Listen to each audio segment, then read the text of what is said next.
Hi there. I'm Cindy Linden, and this is a Cookalong podcast quick bite. I'm married to a Sicilian. Well, half Irish, but the Irish parent had to get good at cooking Sicilian and Italian foods in a hurry, or be a disappointment to her in-laws. You know, they'd have thought she was not good enough for their boy. Some foods are traditional staples in any Italian family, like pasta and red sauce. Then each family is likely to have their favorites and specialties.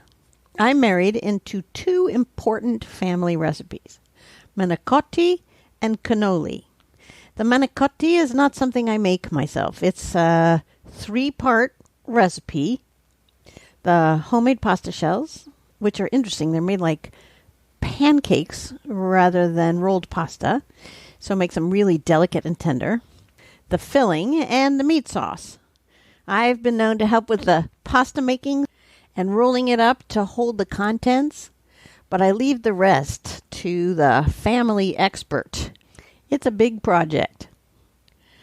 Last weekend, after almost 17 years together, we attempted the making of cannoli for the first time.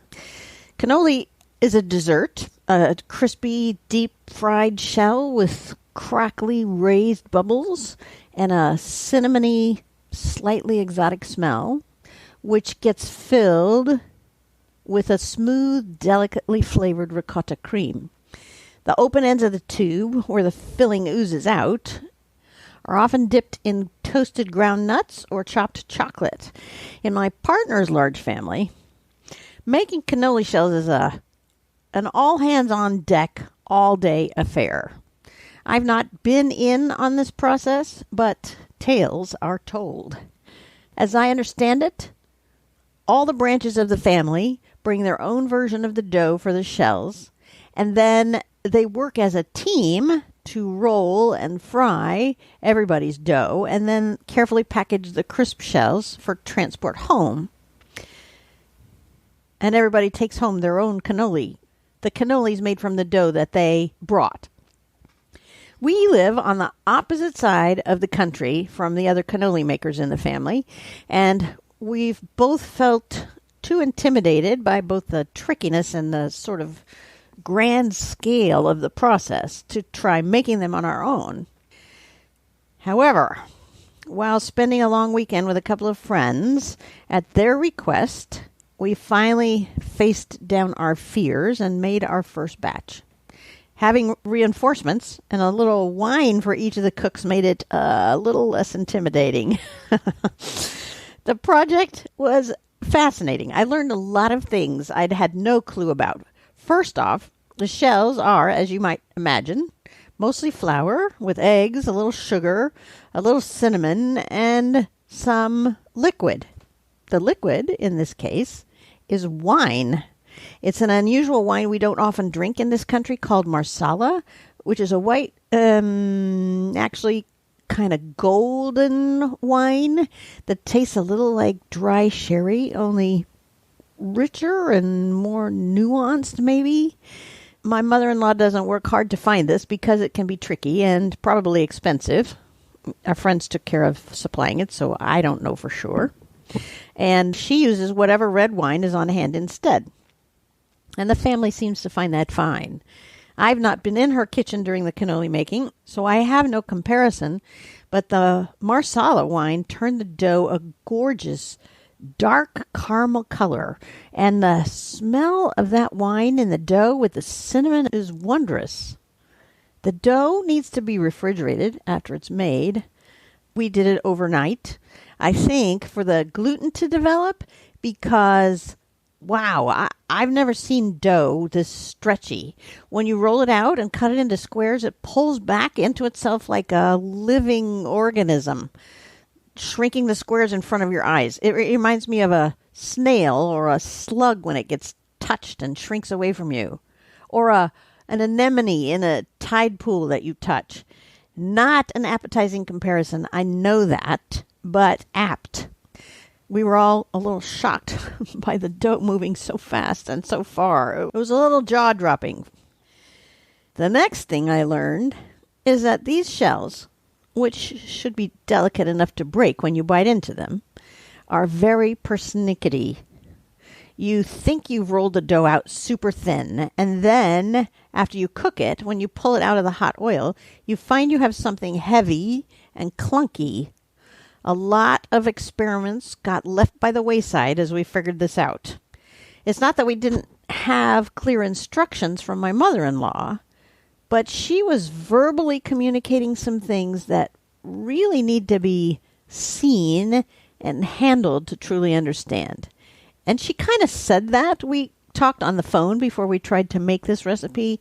She pretty much forewarned us that it would take us a while and that we'd know it when we got it. We discovered that the dough has to be rolled so thin that you can literally read the words on the silicone rolling mat through it. Crazy thin. Then you cut it in small squares or circles and roll it around 6-inch long rods, which are about maybe an inch in diameter, maybe a little more than that. We had commercially made metal ones, but the family gatherings used pieces of broomsticks that were cut into short sticks decades ago. And you seal the ends together around the rod to make a tube out of the dough. We started the sealing process using a finger dampened with water. So many of the tubes came unrolled during frying that we started using egg whites. And finally, we were dipping our fingers into a whole whisked egg to get them to actually stick closed during frying. My mother-in-law may have the magic touch to do it with water, but we did not. We also started out not cooking the shells long enough to brown. Lost a lot of them that way, too, because they were doughy or soft rather than crisp. And like I said, they should just sort of crackle when you bite into them. We'd used probably a third of the dough up before we got down to a system that actually worked. You drop the dough-wrapped rods in hot oil, roll them around till the dough browns, and then you slide the rod out of the dough tube so the inside can brown, removing the empty rods from the pot, and you put them in the fridge to cool down for the next batch. This, it turns out, was a really tricky process, since the rods are metal, coated in oil, and very slippery. Once the cannoli are ready, you gently hook them out of the oil with tongs and set them on paper towels to dry.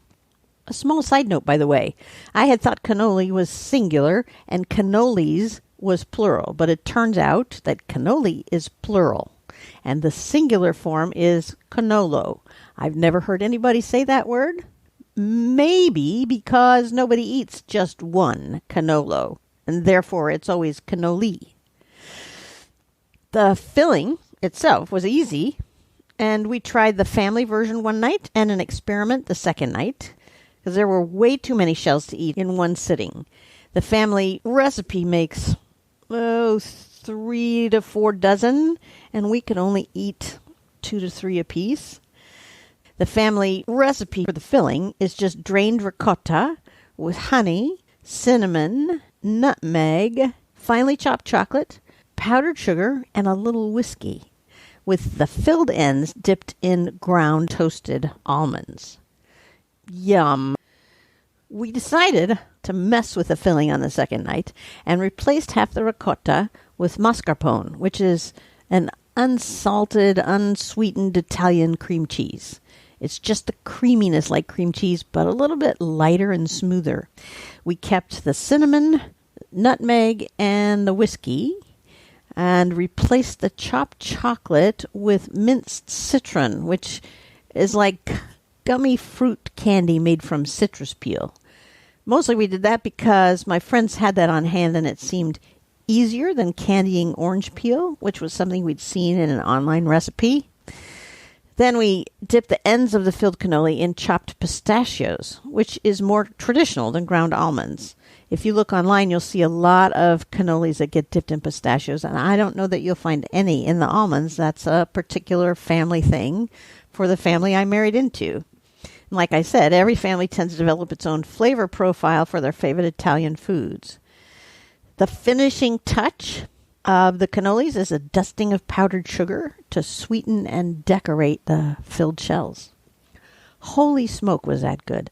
Not the citron so much, which was fine, but unremarkable. I think the candied orange peel would have been better. But the mix of mascarpone and ricotta, wowza. So creamy, so smooth, so perfect. I don't know how else to put it. Now, I have to go back with that mixture and do the rest the way my mother-in-law does, with grated chocolate and toasted almonds. Interestingly, my partner is eager to try that as well. There's usually a sort of muted outrage and a lot of discouragement when I suggest modifying a family recipe in some way. But we're both on board for this creamy upgrade. Both versions were goopy and messy, lightly spiced and creamy, crispy and sweet. We won't be making shells again anytime soon because we have a couple dozen of them in our freezer from this batch. That's like the best thing ever because the filling is no fuss and fast to make, which makes a homemade, authentic, Italian, exotic, and delicate dessert only moments from my mouth. I will not be podcasting the recipe for my mother-in-law's cannoli because it's way too long and complex. If, however, you are dying to try making this yourself, contact me through the cookalongpodcast.com webpage, or you can email me at cindy@thecookalongpodcast.com, and I'll send you a copy of the recipe that I've annotated with the things I learned last week. You can have a copy of my mother-in-law's authentic Sicilian cannoli in your house, and you can play with it to your heart's content. Tune in next week for a new lemon cookie recipe, and 2 weeks from today for another quick bite. Tell a friend about the Cookalong podcast today. Challenge yourself and just do it. And until next time, happy cooking.